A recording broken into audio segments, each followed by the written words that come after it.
Welcome to Scofield Farm. It's going to be kind of a hodgepodge video today. I will show you my daffodils, and we checked on the bees, my husband and my son did. And this is hot sauce I made from last year's peppers. This specific hot sauce is Thai Dragon and Serrano, and it is so good. This is like the last of the hot sauce we have left, so I can't wait to get these peppers going and have a harvest. It's a rainy day, which we totally need.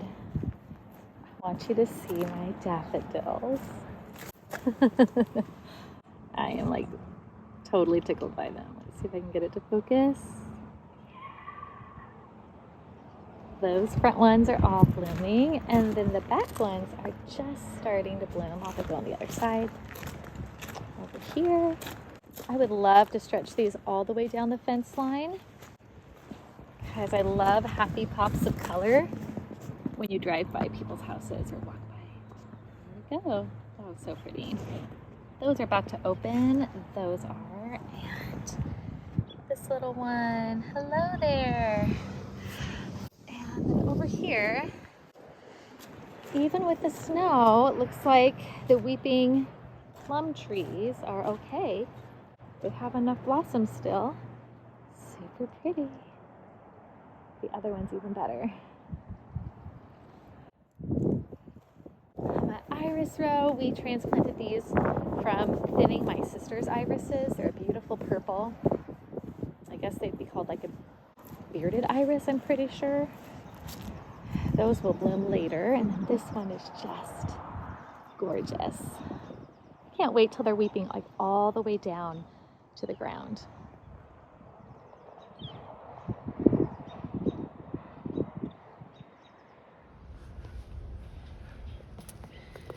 And here they are. They're mighty active right now.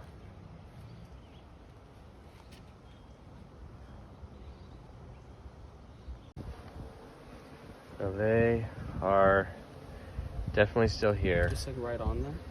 There are so many. They're so active. Over here, they're just all over the place right now. So they're very happy. We may need to split the hive.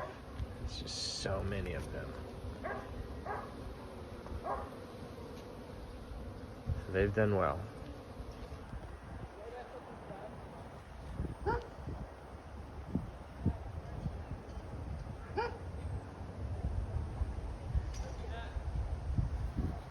So today I am trying to move these tiny little celery.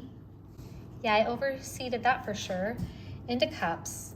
Also this kale, also the eggplant and the loofah.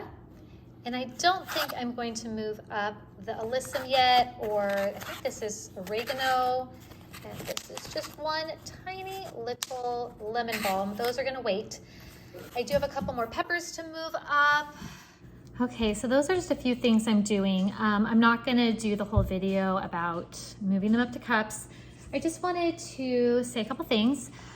One, I have not gone out and seen my garden in person since the last snow, because suddenly it started pouring rain, like El Nino type of rain. Like, I think literally it is El Nino year.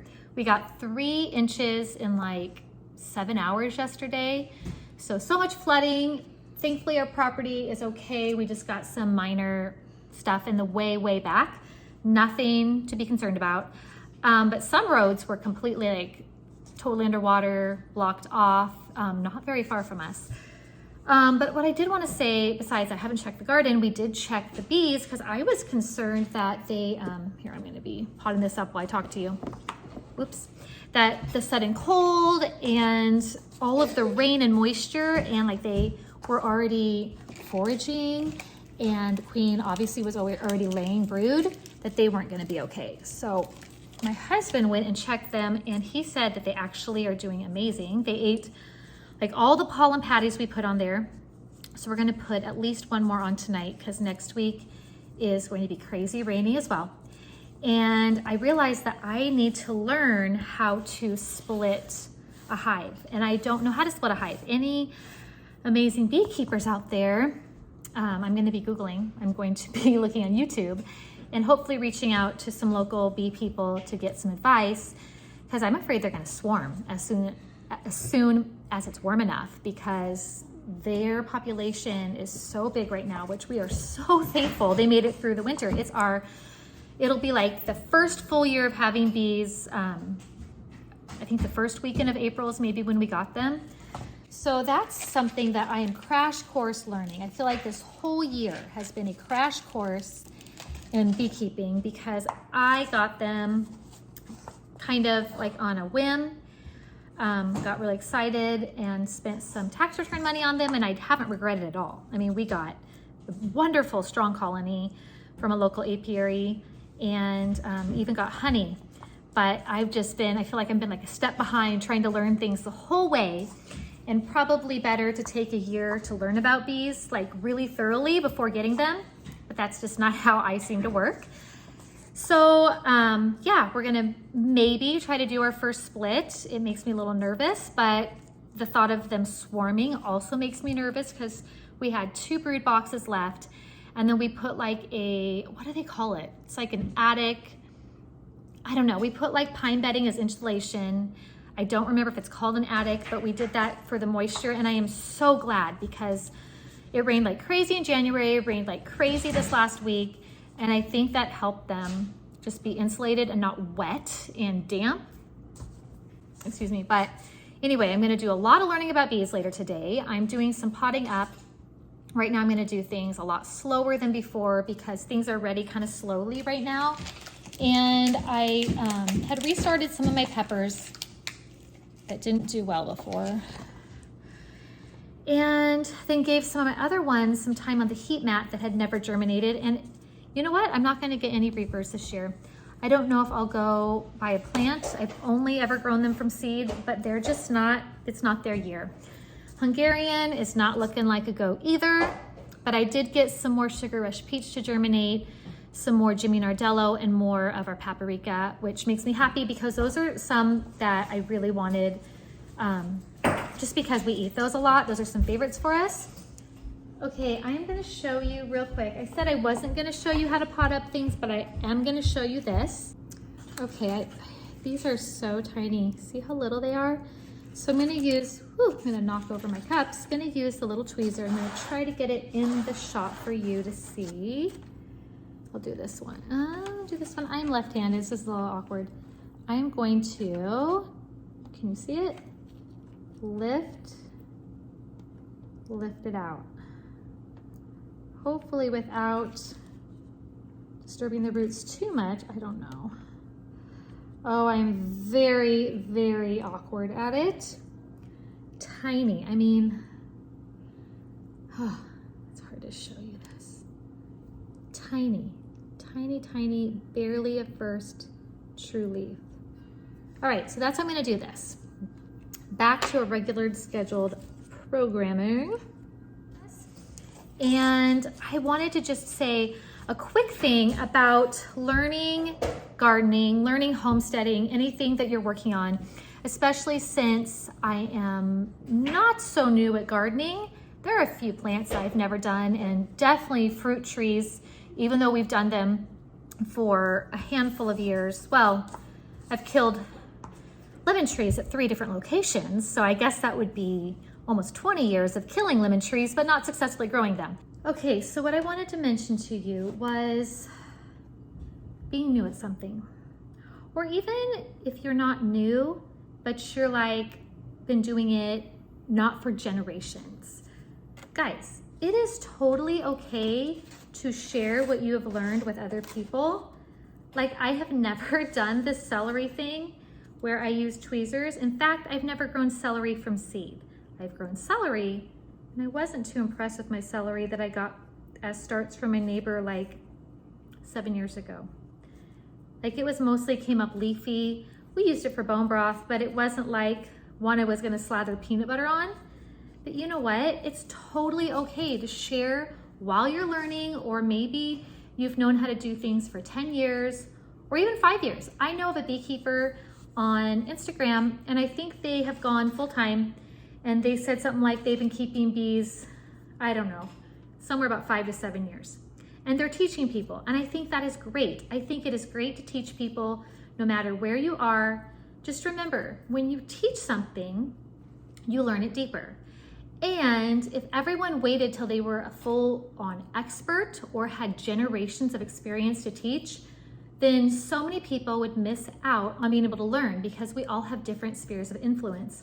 Also, I just want to say that there are areas in everyone's life that they may have more experience than other people. Maybe it comes second nature because it's how you were raised, but like, encourage people. I don't know. I just want to say, build people up. People should teach. People even should share if they don't know what they're doing. Be honest about it. Say, hey, I'm new at this. But then we can learn from your experiences and even from your mistakes. And I just want this to be like a community, a group of people that are cheering each other on. And there are things that I have much more experience than gardening to share. But, I'll share them as I see needed and see fit.